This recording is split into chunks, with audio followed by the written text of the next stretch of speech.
Are you kidding me? Faking sickness? Do you have any idea what I went through?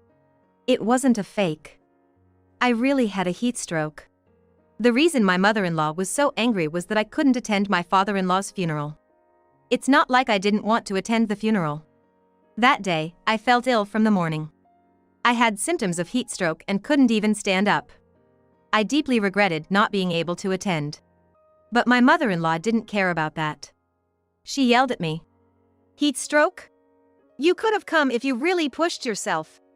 I was so weak I couldn't even stand. I thought I'd be more of a bother if I went. Stop messing around. I don't want to hear your excuses. After our argument, my mother-in-law pushed me hard. Oh no. The place where we had our argument was right at the top of the stairs. Losing my balance after she shoved me, I tumbled down the stairs. Suddenly, my mother-in-law shouted, "Watch out!" It took me a second to understand, but I saw her beloved dog at the bottom of the stairs. Even if she told me to avoid it, I had no choice but to collide with the dog. My name is Amy. I'm turning 26 this year. I've been married for 2 years to my husband, Kevin, who is 4 years older than me. We don't have kids yet, but we live happily together. Did you go to my mom's again today? Yeah. Sorry you have to do that every day. Ever since we got married, I started a part-time job at a local supermarket. But every day after work, there's a place I must visit, my in-laws. My mother-in-law is a stay-at-home mom, but she never does any housework herself. You gonna keep working after marrying Kevin? I plan to. Why not switch to part-time? Then come to our house every day and help with the chores. Your domestic skills will improve, right? If you don't like it, then you shouldn't marry Kevin. I see. During our first visit to my in-laws' house for introductions, I had a moment alone with my mother-in-law. That's when she set this absurd condition for our marriage. So? What's it gonna be? You gonna do it? I understand. I'll do it. Honestly, I wanted to refuse such a ridiculous condition. But I wanted to marry Kevin, so I reluctantly agreed. I've been going to my in-laws' house every weekday to do chores since then. I'm told not to come on weekends because my father-in-law is home. She probably doesn't want him to find out. I have to do everything: laundry, cleaning, preparing dinner, and shopping. On Fridays, I also have to prepare meals for the weekend. It must be tough for you every day. You can take a break once in a while, you know? Yeah, but I'm okay. My husband, seeing how exhausted I look every day, tries to comfort me with kind words. If I didn't have to go, I wouldn't. Not only do I have to do chores at my in-laws' place, but I also have to handle our own home. I once pleaded with my mother-in-law to let me have a day off. But she coldly suggested, "Oh, really? Then we don't need you in this family anymore. Why don't you divorce Kevin and live a carefree life on your own?" I don't want to divorce. My parents were so thrilled about our marriage. So, it's been hard for me to tell Kevin that it's too much for me. How much longer will this continue? Physically and emotionally, I felt I was reaching my breaking point and had dark thoughts every day. But I never imagined things would escalate so much with my mother-in-law.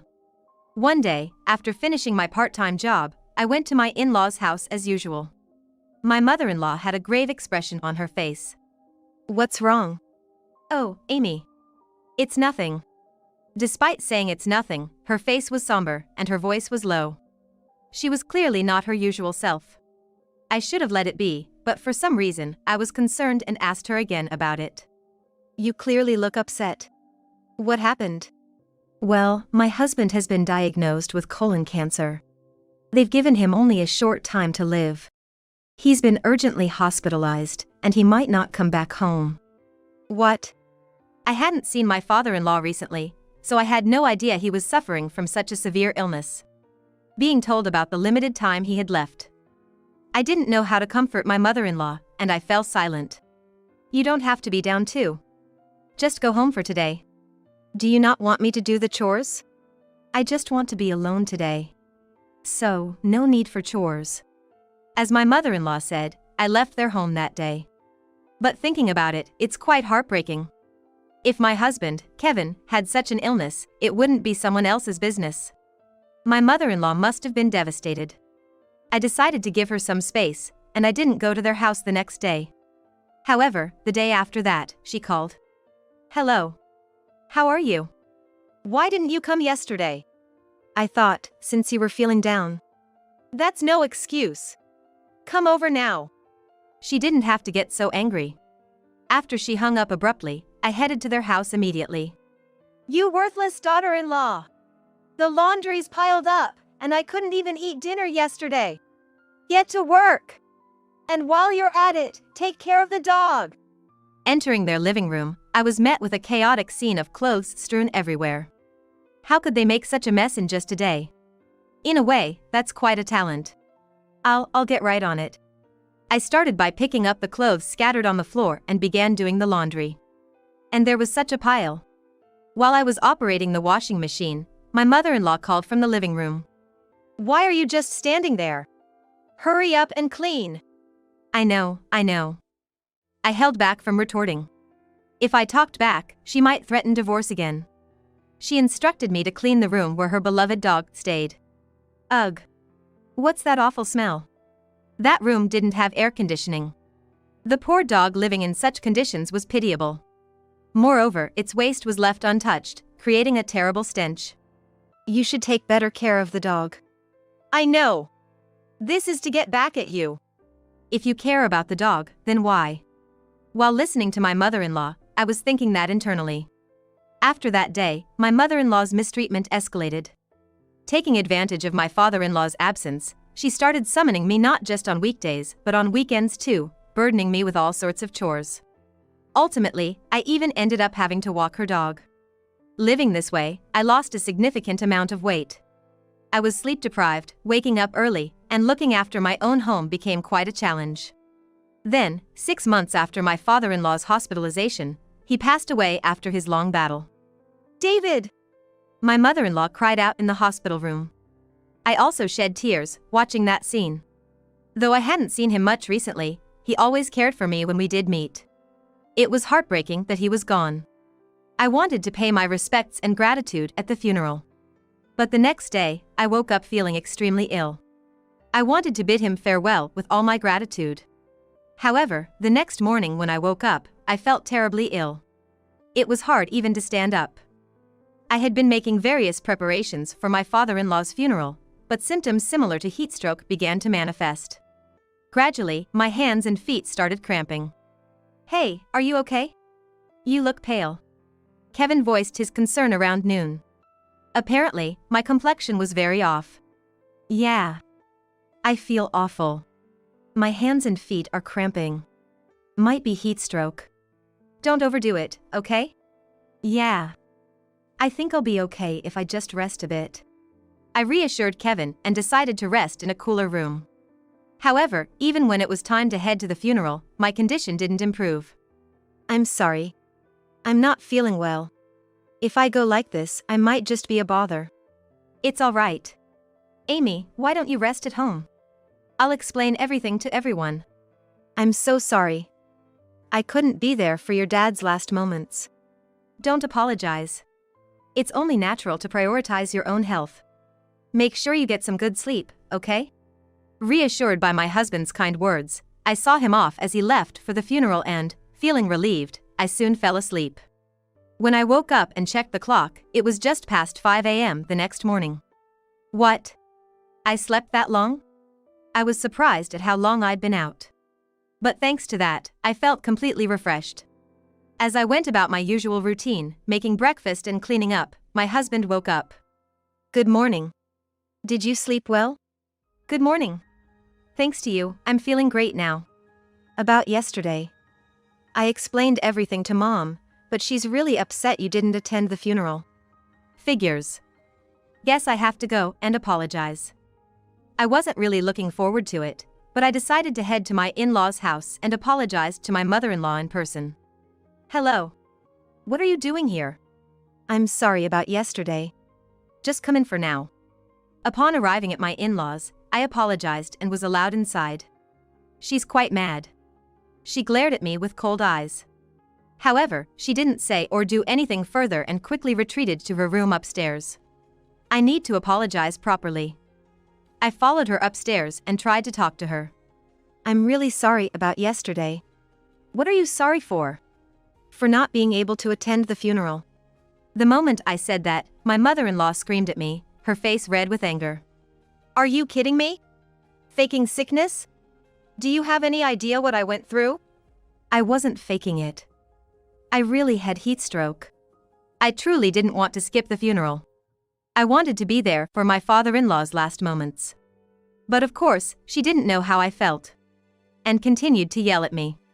Heat stroke? You could have come if you really tried. It was so bad I couldn't even stand, and I thought I'd just be in the way. Stop it with the excuses. I don't want to hear it. After arguing with my mother-in-law, she pushed me hard. Oh no. The argument took place right at the top of the stairs. Losing my balance, I tumbled down the stairs. Suddenly, she shouted, "Watch out!" In a split second, I realized her beloved dog was at the bottom of the stairs. Even if she told me to watch out, there was nothing I could do. I ended up colliding with the dog. What have you done? Frantically, she rushed down the stairs. Ignoring me, she was only concerned about her dog. So, in her eyes, I'm less important than the dog. As I faded into unconsciousness, that thought lingered in my mind. When I woke up, I was in a hospital bed. Huh? The hospital? Why? I was disoriented, looking around in confusion. Amy! You're awake! Thank God! My husband was beside the bed, relief evident on his face. Why do you look so upset? I fell from the stairs. Oh, I remember now. I recalled being pushed down the stairs by my mother-in-law. She told me you slipped and fell. I was so worried. Slipped? Did she tell you that? Yes, why? She pushed me, and now she's lying about it. My mother-in-law seemed to have given false information to my husband. No, it wasn't like that. Your mother actually pushed me. What? You're kidding, right? I'm not kidding. When I apologized for not attending your dad's funeral, she got heated and pushed me. I remember colliding with her dog after that, but... Hearing the truth from me, Kevin buried his face in his hands. Well, it's no wonder. His own mother did something almost murderous. Mom did that. I'm so sorry, Amy. Kevin said and then staggered out of my hospital room. Luckily, I only suffered bruises and was discharged the next day. There's still a bit of pain, but it shouldn't interfere with daily life. I'm home. As I entered the house, I could hear Kevin arguing with his mother from the living room. What have you done? I've told you, I didn't do anything. What's all the fuss about? I opened the door to the living room where they were arguing. What's going on here? I got home and was confronting Mom about what you told me yesterday, but she insists it didn't happen. I didn't do anything, right? The nerve of her to play innocent in front of me. I can't believe her. More importantly, because of you falling down the stairs, my dear dog got hurt. Aren't you going to apologize for that?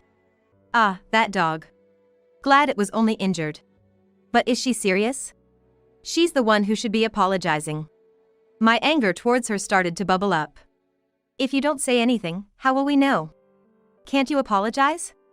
If you can't, maybe you shouldn't be with Kevin. Should I help you guys divorce? That's enough.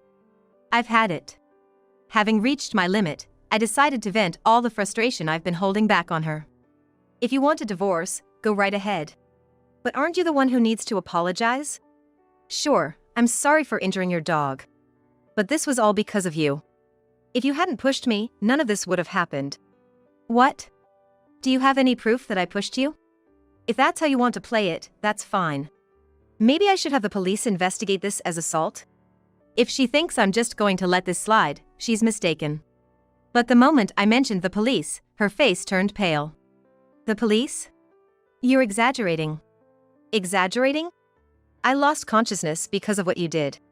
It was fortunate that I only got bruises, but what if it had been worse? What if I had died? You'd be arrested for murder, wouldn't you? That's... So, what will you do?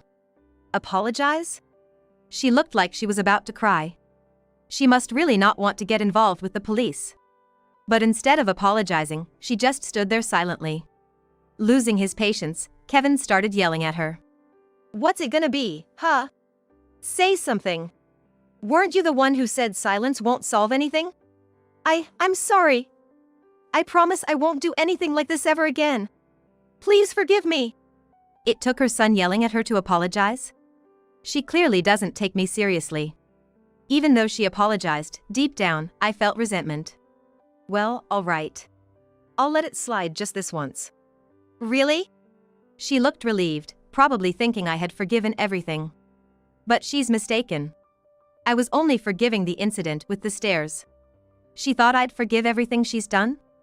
Boy, was she wrong. I confronted my mother-in-law and said, As for this incident, sure, but I'm not gonna let go of everything else. Every single day, you took advantage of me. Cleaning, laundry, cooking, shopping. You dumped everything on me. Every time I tried to refuse, you'd threaten me with divorce. I'm fed up. I never want to see your face again. Just get out of here. Ah. I'm so sorry. In sheer fear, my mother-in-law's voice wavered, and she slumped to the ground. It seemed her knees had given out, unable to get up. Looking down at her, I pressed on. Don't you dare dump your chores on me again. And if you try anything like this, I won't hesitate to call the police. Got it? Now, get out of this house. Yes. I'm sorry. The tables had turned. Completely terrified of me, my mother-in-law crawled out of the living room and left my house. Phew, that felt good. Amy, when you get mad, you're kinda scary. Well, maybe if you take me lightly, you'll end up like your mother. I'd never underestimate you. I'll take it to heart. After my mother-in-law left, Kevin and I had that conversation. In the past, I was constantly threatened with divorce by her, never really able to speak my mind. This incident allowed me to finally give her a piece of it, a silver lining in an unfortunate situation. Thinking about it, no one can force someone to divorce. Back then, I felt cornered, unable to think clearly. At least now, I don't have to visit and take care of her anymore. She's gonna have to step up and do her chores. A week later, I was back to my peaceful routine. The bruises from the fall had healed, and I felt no pain. What made me happiest was not having to go to that stressful house every day. After finishing my part-time job, I returned home to relax and do housework. The simple joys in life felt so rewarding. I'm home. Kevin returned from work. Though he was later than usual. Welcome back. You're late today. Did you have overtime? No. I went to check on my mother. Right, I might have cut ties with her, but she's still Kevin's only remaining family. Oh, I see. How's she doing? Is she okay? But as I asked, Kevin's face darkened. I thought, could she be sick? If so, I'd genuinely feel sorry for Kevin. Losing both parents to severe illness one after the other. Such thoughts crossed my mind, but it turned out I was mistaken. She's not doing any housework. The house is filled with trash, clothes scattered everywhere, and she hasn't been taking care of the dog either. It stank so bad. Really? She probably forgot how to do housework since she always relied on me. But, when I yelled at her, saying if she can't clean, I'll put her in a care facility, she quickly started cleaning. It's just unbelievable. After being disappointed by her son and abandoned by her daughter-in-law, she's reaping what she sowed. 6 months later, Kevin occasionally visits her, but she's still as lazy as ever. But I've got my own life now. I've decided to live happily with Kevin and our unborn child, without any interference.